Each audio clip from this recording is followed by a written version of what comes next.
11 gen i5 16 256 দিয়ে full HD laptop এইচপির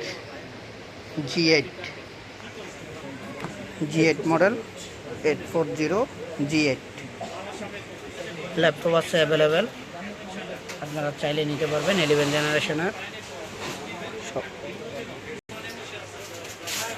Lenovo HP SR সব ল্যাপটপে আছে। এখানে সকল সেকেন্ড হ্যান্ড ল্যাপটপ পাওয়া যায়, আপনারা চাইলে এখান থেকে ক্রয় করতে পারবেন। সাইনবোর্ডে যে নাম্বার দেওয়া আছে দেখতেছেন, এই নাম্বারে হোয়াটসঅ্যাপ আছে, আপনারা এই নাম্বারে যোগাযোগ করতে পারবেন। যোগাযোগ করে এখান থেকে সেকেন্ড হ্যান্ড ল্যাপটপ নিতে পারবেন।